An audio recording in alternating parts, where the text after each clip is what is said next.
Sometimes all it takes is a smell. Not even a strong one. Just a hint of something sweet and sticky, like warm grape soda spilled on a wood floor. Land sakes alive, I hadn't thought about that in years. But just the other day, I was sittin' by the window, readin' my Bible, and my grandbaby came runnin' through the kitchen with one of those fizzy drinks. And, I'll tell you what, it hit me, just like that. Took me straight back to 1961. Grayville, Mississippi. A little school with chipped paint on the desks and heat so heavy you could taste it. Funny how memories work. You think you've boxed them up, nice and neat, tucked away in the attic of your mind. But some things live in your bones. That grape soda smell, it don't remind me of summer picnics or sweet times. No, child. It reminds me of the day I went to the school dance with a dress Mama made from an old curtain, and how it came home soaked in grape juice, not from any accident, but from spite, from meanness. Now don't get me wrong, I ain't tellin' this story for pity. Lord have mercy, I've lived a good long life. I've got grandbabies who love me, a porch swing that still creaks under the same stars I grew up watchin', and a name that folks now say with respect, Miss Annie. But back then I was just Annie Mae. Skinny little thing with hand-me-down shoes and a quiet mouth. Folks didn't think much of me. Some didn't think of me at all. Sometimes I wonder why that grape soda stain stayed with me all these years. Maybe it's because it was the first time I realized some people will hurt you just because they can. And others will watch and say nothing, like pain's just part of the lesson. Back in those days, if you were poor, and I mean didn't have a pot to pee in poor, you kept your head down. You made do with what you had. You didn't expect kindness. You hoped for silence. And yet, here I am, all these years later, tellin' this story not 'cause I'm bitter. No, ma'am, but because every now and then the past taps you on the shoulder. And if you don't turn around and look it in the eye, it'll just keep following you. So, if you'll sit with me a while, just a little while, I'll tell you about a girl who smelled like laundry soap and cornmeal, who sat alone at lunch, and who, one day, became the boss of folks who used to pretend she wasn't there.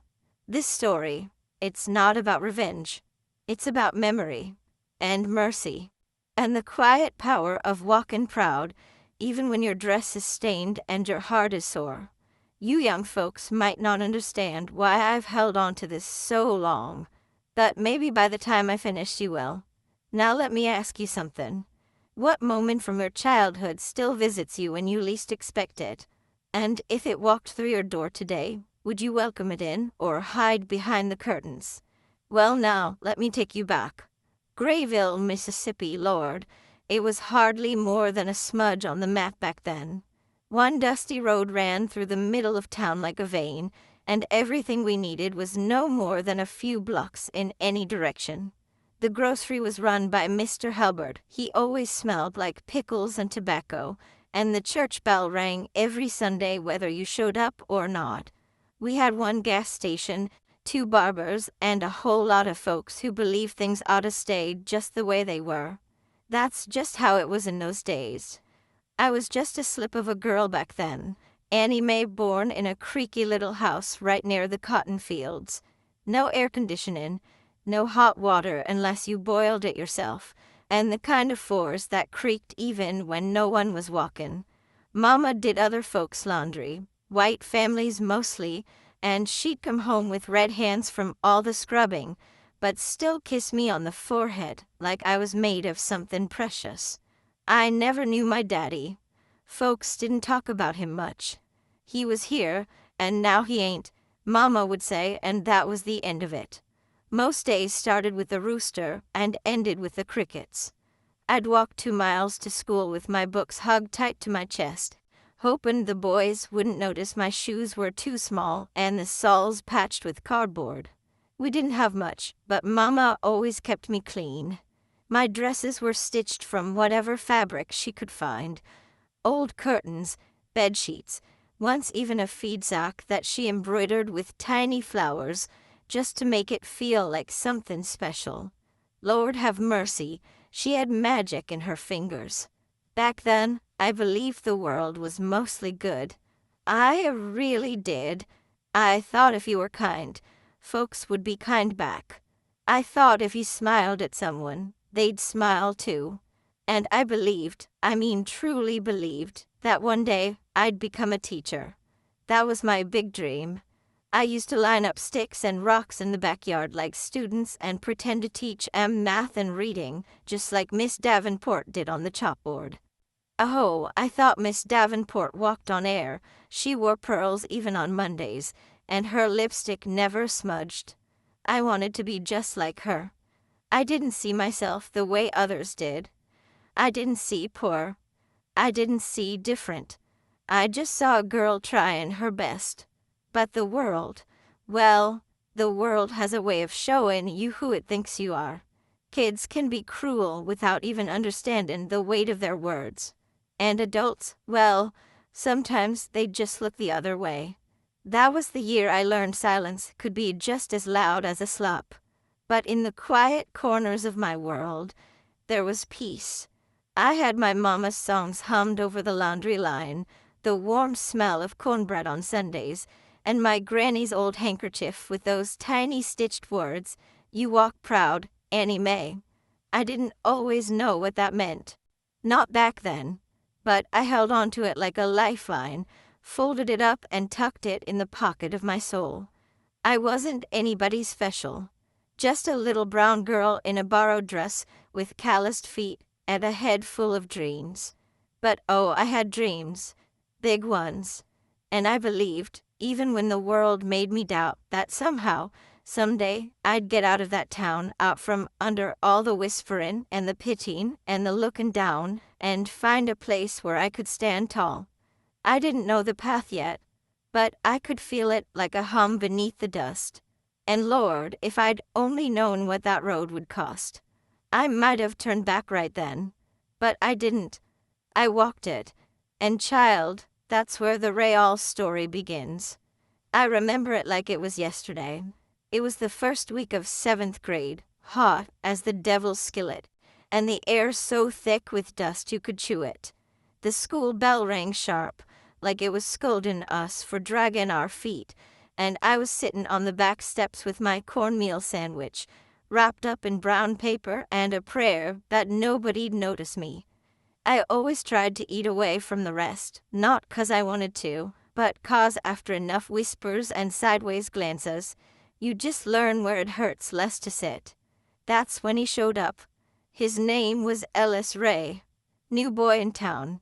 Tall, with skin the color of red clay after rain and hair that curled just so at the nape of his neck. He had a green spiral notebook tucked under his arm, real clean, not a single dog hair or fingerprint on it. Most boys around Grayville didn't care much for notebooks. But he did, and Lord, he had the quietest eyes I'd ever seen. The kind that looked like they were always listening, even when his mouth said nothing. He sat down right next to me. Didn't ask, didn't hesitate. Just sat. I remember thinking he must be lost or blind. Nobody sat with Annie Mae. That was just the way things were back then. You don't like the lunchroom neither? He asked, nodding toward the big brick building where all the noise and smell of cafeteria trays came spilling out the windows. I didn't answer at first. My heart was hammering something fierce. I wasn't used to boys talking to me unless it was to laugh or take something. But he didn't look like he was gonna do either. He just unwrapped a biscuit from his pocket, took a bite, and smiled like we'd been lunch buddies for years. I write poems, he said. Mouth huffle. That's why I carry this. He held up that green notebook like it was made of gold. I didn't know what to say. Back then, girls like me didn't get to talk about poems or feelings or anything that made you look soft. But I wanted to. Lord, I wanted to ask him what he wrote about. I wanted to ask if he ever felt like he was invisible too. He tore off a piece of his biscuit and handed it to me. Mama says breaking bread makes a friend out of a stranger. That was the moment. Right there. No firework, no choir of angels. Just a half biscuit and a lip that said I see you. And child, let me tell you, being seen, really seen, when you're used to blending into the walls, it does something to you. From that day on, we shared lunch on the back steps. He read me lines from that notebook, soft words about wind and trees, and the way stars looked when you laid flat in the grass. I'd never heard a boy talk like that before, and I surely never thought anyone would read poetry to me. Not the girl with holes in her socks and hands that smelled faintly of bleach. Ellis Ray didn't stay long. His daddy got a job up in Memphis, and they packed up just before winter. He gave me a page from his notebook before he left, folded it real small, and slipped it in my lunch bag without saying a word. It said, "To the girl who eats quiet, you make the world sound like music." I read that note every night for a week, hid it under my mattress like treasure. I reckon that was the first time I felt like maybe, just maybe, I wasn't broken, like I was worth something more than pity or silence. And though he was gone, something had shifted, like he'd nudged open a door I didn't know was there. After Ellis, I didn't stop hoping. I didn't stop dreaming, even when the world kept kicking. Because now I knew there was at least one soul who thought I was worth reading poetry to. Funny thing, ain't it? How just one kind word, one green notebook, can start the whole world changin'. You know, I used to think the worst kind of loneliness was sittin' alone. But I came to learn it's feelin' alone even when you're surrounded by people. That kind of silence. It's heavy. It presses on your chest and sits in your throat like a lump of dry bread. It was the spring of '62 when things started to shift, slow at first, like clouds rolling in before a storm. Ellis Ray had been gone a few months by then. I still sat on the back steps, still brought my little paper-wrapped cornmeal sandwich, but now it felt different. I wasn't invisible anymore. I was noticed, and not in the way a girl hopes to be. Somehow, my quiet had turned into a target. The girls in my class, oh, they had curls and pressed skirts and shiny barrettes that clicked when they walked. Their mamas came to school meetings and brought peach cobbler to church picnics. Mine, she came home with soap burns and wore the same shoes every Sunday. I reckon they thought I was beneath them. Poor folk. Laundry girl. Smells like bleach, they'd whisper when I passed by. One day I caught a girl holding her nose behind me in line and giggling. She thought I didn't see. I did, but I just kept looking straight ahead like I'd been taught. Then came the dance. It was a small thing, just in the school gym with streamers and a record player. But to a girl like me, it might as well be even the ball at the palace. Mama worked 3 extra nights to buy me a pair of white stockings, and she stayed up late stitching my dress soft lavender, made from an old church lady's curtain. She even added a little bow at the waist, said it made me look like sunshine on Sunday. I felt pretty, maybe for the first time. But see, some folks don't like it when you feel good about yourself. I was standing near the punch table, sipping slow, trying not to look too eager when they came up behind me.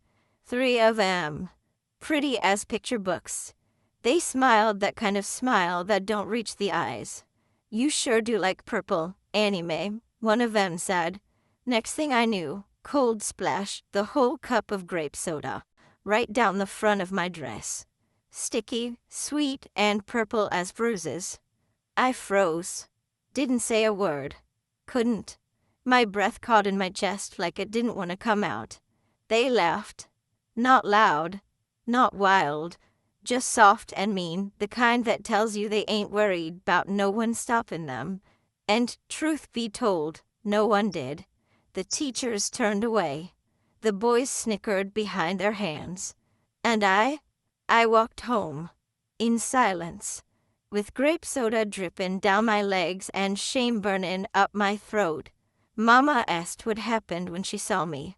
I just said I spilled my cup. She didn't press. just helped me out of that dress and soaked it in the sink. The color never did come out. That night I sat on the porch, wrapped in an old quilt, and tried to pray. But I didn't know what to ask for. Strength? Justice? Disappearing? I wasn't angry, not yet. I was confused. I kept thinking, what did I do? Why me? I couldn't sleep. I kept seeing their faces, hearing that soft, cruel laugh. And deep down, I started to believe maybe I wasn't enough. Not pretty enough. Not rich enough. Not clean enough. And Lord forgive me, not worthy enough. That's what shame does. It don't shout. It whispers. Quiet. Constant. And it don't come from God. It comes from people who ain't ever learned how to love what's different. That night was the first time I realized this world don't hand out kindness in equal measure. And for girls like me, poor, quiet, plain, we had to go out and make our own kindness, or do without.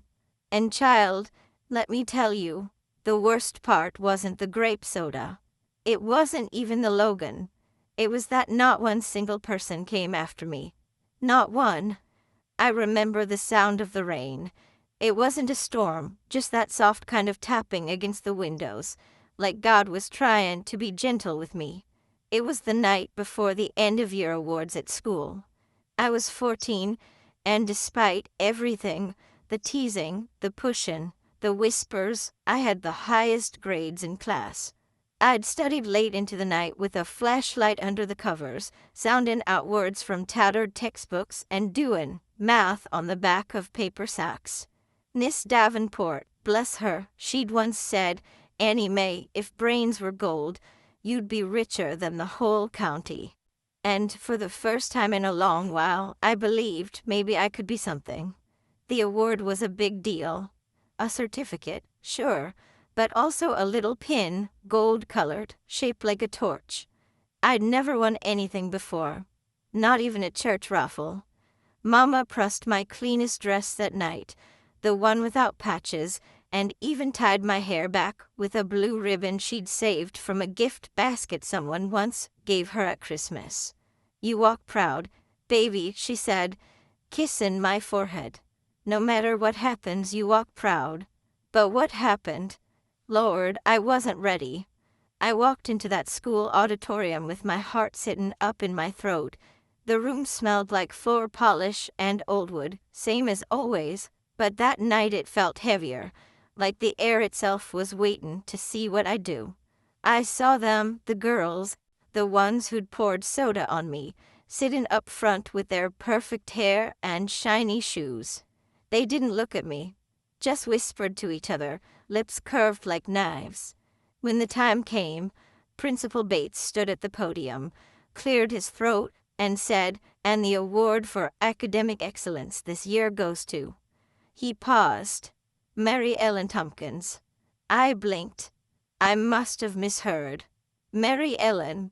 Pretty, sweet-talking, soft-handed Mary Ellen, who sat behind me in every class and peeked over my shoulder during every test. I'd seen her copy my answers more times than I could count. But she smiled like a porcelain angel as she walked up and took that certificate, that gold torch, like it had been hers all along. And everybody clapped. Even Miss Davenport. I sat there, hands cold in my lap, staring at the stage like it had turned into a stranger. I felt something crack inside me, soft at first, like a thread snapping. But then the crack widened. My throat burned. My ears rang. I don't remember standing up. I just remember hearing my own voice loud, clear, sharp as a blade. "She cheated." Silence. The whole room turned to me like I'd just cussed in church. "She copied off my paper. Every test. Y'all know it. No one said a word. Not a soul." Principal Bates stared like I'd grown 2 heads. Mary Ellen looked like someone slapped her. Miss Davenport, she looked down. I stood there waiting for someone to say "you're right," or "we're sorry," or even just "thank you for telling the truth." But no one did.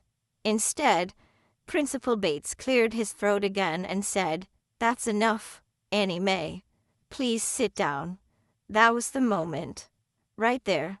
Time stopped. I swear it. The ticking clock above the stage, it froze. Or maybe it was just me that froze. But I knew right then and there that the truth don't always matter to folks who already made up their minds. That being right doesn't mean you'll be heard. And that sometimes, even grown people choose what's easy over what's just. I walked out. Not a single person followed. The rain was still falling soft, steady, and I let it soak through my dress. Didn't care. I walked home, every step heavier than the last. When I got there, Mama didn't ask what happened. She just opened her arms. I fell into them, and for the first time since I was little, I cried like the world had ended. That night, I didn't lose an award.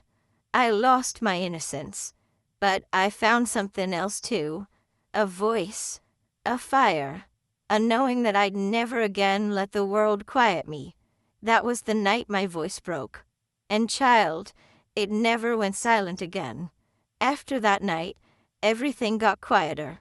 Not the kind of quiet you get when the sun sets and the cicadas hush, no, not that peaceful kind. It was the heavy kind. The kind that makes every sound echo too loud in your own mind. I kept going to school, kept sitting in the same desk, talking the same notes, handing in the same perfect papers. But something in me had gone still. The girl who used to dream of teaching, who whispered poetry into the breeze. She didn't talk much anymore. I stopped bringing my lunch. Stopped sitting on the back steps. Stopped answering questions in class unless they called on me direct. I learned how to disappear without leaving the room. That's the trick when you're hurt and still gotta keep showing up.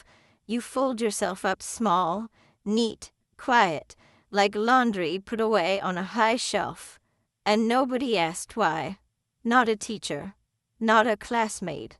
Not even the preacher at church, though he must have noticed how my amens turned to nods and my eyes stopped rising toward heaven. The only person who looked at me the same was Mama, but even she didn't know how deep that hurt ran. I reckon she figured it was something I needed to work through on my own. She gave me space, bless her, and kept my dinner warm, even on nights I couldn't bring myself to eat. Something shifted inside me. Not just sadness, though Lord knows there was plenty of that, but a kind of numbness. I stopped believing in fairness, in kindness, in truth getting its turn. I didn't hate people. I just stopped expecting anything from 'em. I remember walking home one afternoon, passing by the old bakery window, and seeing my reflection. I didn't recognize myself. I looked tired. At 14. Tired in my eyes, in my shoulders, in the way my hands curled up into fists in my coat pockets. I used to smile at the smell of fresh bread. That day, I just kept walking. You see, after you've been humiliated, not just hurt, but publicly shamed for telling the truth, something gets planted in you. A seed. It don't grow into hatred. Not if you're careful. But it does grow into caution, into quiet, into the kind of silence that don't ask questions no more. For a while, I stopped dreaming. Not out loud, not on paper, not even in sleep. I just focused on what I could control, my grades, my chores, my breath. One in, one out, day after day. I kept my head down and waited for something to change, though I no longer believed it actually would. I was too proud to break, but too hurt to hope. And yet, even in that silence, something was waiting. Not joy, not yet, but a kind of grit. A root tucking hold where the flowers used to be. And deep in that dark, cold stretch of time, I started to build the thing that would save me later. Discipline. Quiet strength. The knowing that if nobody was going to come lift me up, I'd just have to do it myself. I didn't forgive. Not then. I didn't forget either. But I started to accept that the world wasn't fair. that people weren't always kind, that truth didn't always win. But I also realized I was still standing. And sometimes, child, that's the first step to building your life again, knowing you're still here. So I held on to that, quietly, like a coal that hadn't gone out, even if the flame was gone. And deep down, I made myself a promise. If I ever got out of that town, if I ever made something of myself, I wouldn't let the world break another girl the way it tried to break me. It wasn't nothing big, not at first. That's the funny thing about hope. It don't come stormin' in like a preacher on Sunday.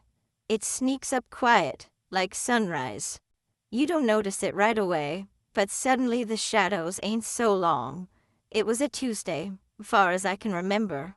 I was 15 by then, still quiet, still keepin' to myself. I'd learned to live in my own little world, a world of books and numbers and folded up feelings.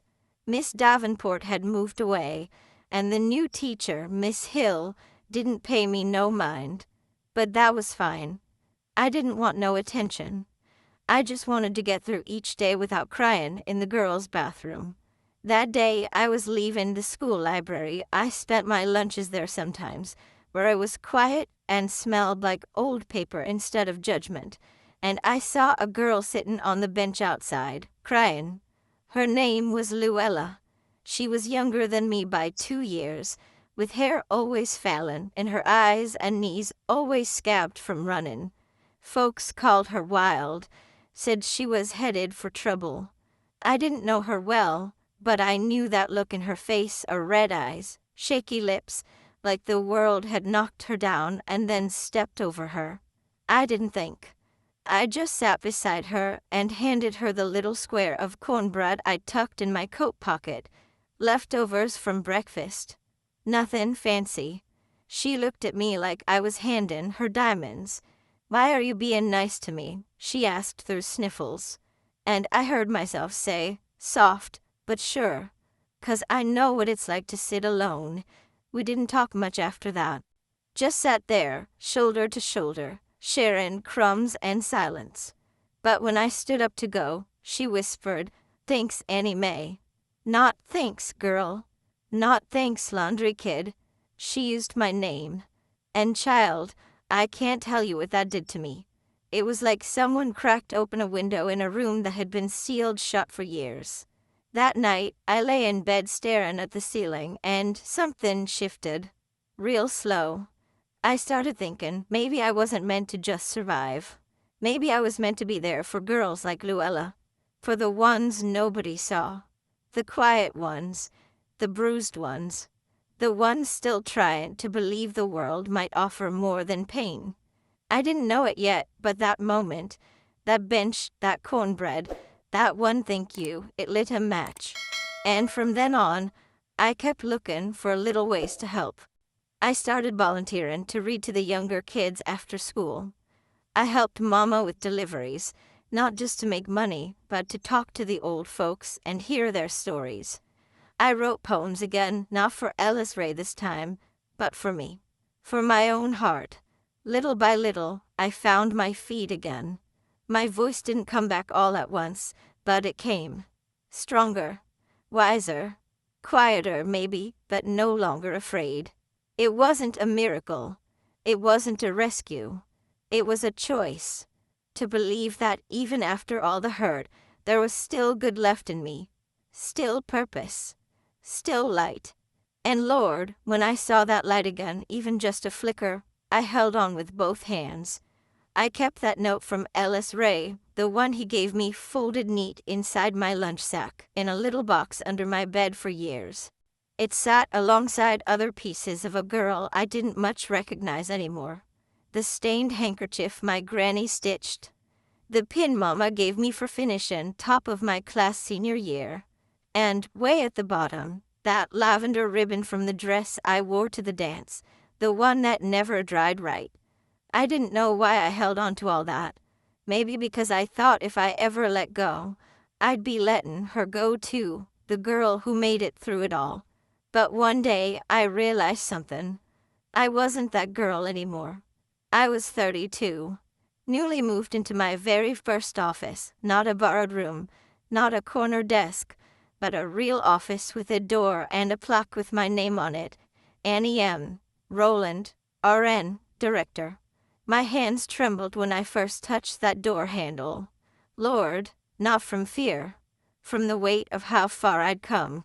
That morning, before the ribbon cutting at the care center, I came early to sit a while.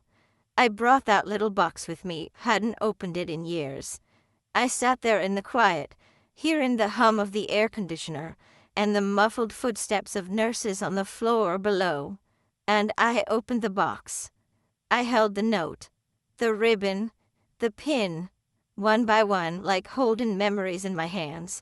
My fingers lingered on that ribbon longer than the rest. Still soft, still sweet. And then I started crying, not from sadness, not from pain, but from release. The kind of cry that don't make no sound, just tears sliding down without a skin. That's when I knew I didn't need to carry this weight anymore. I didn't need to hold on to the ache, the shame, the questions that never got answers. The past happened. It shaped me, but it didn't own me. Not anymore. I walked outside. The sun was just rising, gold light spilling over the gravel lot, and I took that ribbon and that old soda-stained paper from the dance, and I stood behind the center where the wind could catch it, and I let it go. Just opened my hand. I watched as it caught the breeze, lifted, danced a little, and then drifted out of sight. That was the moment. No speech, no audience, just me and the Mississippi morning. That's the day I said it, not out loud, but clear in my soul. I forgive them. Not because they asked, not because they changed, but because I was done letting them live rent-free in my heart. I forgave them for not seeing me, for Logan, for sitting quiet when they should have stood. I forgave myself, too, for carrying all that hurt for so long. And I made a choice right then and there. I would live the rest of my life forward, not backward. No more waiting on apologies. No more needing validation. Just grace. For them. For me. I walked back into my new life, lighter than I'd ever been. Not because the past had vanished, but because it no longer led the way. And child, I'll tell you something I wish someone told me sooner. Letting go isn't forgetting. It's remembering, without the ache. You know, people think wisdom comes all at once, like lightning striking a tree, leaving it split, and suddenly enlightened. But that ain't how it works. Not in real life. In real life, wisdom's a slow drip, like rainwater finding its way through rock. You don't even notice it at first. Then one day, you look up, and there's a canyon inside you, carved by every moment you thought you wouldn't survive, and every choice you made anyway. Now I sit behind a big desk, in a room filled with flowers and framed degrees, and folks call me Miss Annie with respect in their voice. But deep down, I'm still the girl with a patched dress and calloused hands. I still remember how the floor felt beneath my shoes that night at the dance. I still hear the silence when I told the truth and no one stood beside me. And I still smell the grape soda sometimes when the sun hits just right. But now I carry those things differently. See, the world don't promise fairness. It don't hand out kindness like candy. But that don't mean we stop offering it. That's the lesson it took me decades to learn. You give the love you needed, even if no one gave it to you first. That's real strength. Not shouting. Not proving. Just choosing not to become what hurt you. I used to think power meant being above it all, being untouched, unshaken. But I know better now. Real power? It's showing up with your scars and smiling anyway. It's hiring the very people who once wouldn't look you in the eye and treating them with grace. Not 'cause they earned it, but 'cause you did. And no, I didn't forget. But I let go of the need to be understood. Not everybody'll see you for who you are. Some only see what's easy. But you gotta keep walking anyway. Walk proud, even when your dress is torn, even when your voice shakes, even when the seat next to you is empty. I tell the young nurses now, the ones with bright eyes and soft hands, I tell them, don't wait for the world to give you permission to be whole. You were whole when you were born. They look at me like I'm speaking poetry. Maybe I am, but it's the kind that comes from living a long, full life, not always easy, but always honest. I guess what I'm trying to say is, don't wait. Don't wait for justice to feel like enough. Don't wait for an apology that may never come. Don't wait to love yourself until the world tells you you're worthy. It's time to stop waiting. Maybe it's time you let go of the story that's been holding you back. Maybe it's time to forgive someone, not for their sake, but for your own. Maybe it's time to be kind to the girl you once were, 'cause she's still in there. You know, that little voice, that soft hope. She's waiting on you now. So here's my truth, plain and simple. You don't have to become hard to survive. You just have to stay soft without breaking. And Lord knows, if I could do it, little Annie Mae from Grayville, then maybe, just maybe, you can too. Well now, if you've made it this far, bless your heart. I reckon we've sat together a good while, you and me, like two folks on a porch swing, just watching the light change on the trees.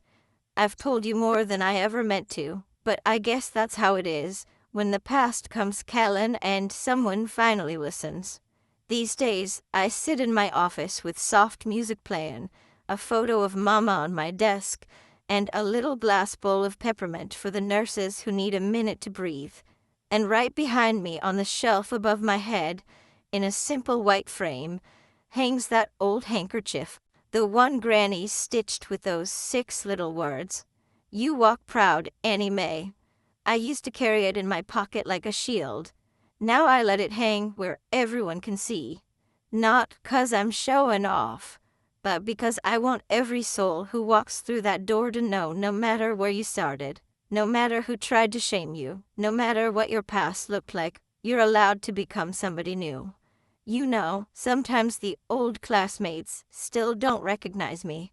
They walk past me in the hallway with their charts and clipboards, not even knowing whose name's on the paycheck they're holding. And that's all right. I ain't looking for their acknowledgement. What I have noticed, though, is how polite they are now, how they knock before entering, how their tone softens when they say, Miss Annie, may I? Some of 'em know. Some pretend they don't. But I remember. Lord, do I remember. And yet, I don't carry bitterness no more. Just memory and mercy. You see, this story I told you, it ain't just about grape soda or a stolen award or a lonely girl with cornmeal sandwiches. It's about becoming. About what happens when you choose to keep walking, even when the road is rough and the sky's gone dark. It's about how grace grows in the cracks left by sorrow. And it's about you too. Yeah, you. Because I reckon somewhere in your story, there's a moment you ain't quite let go of yet. Maybe it's a wound.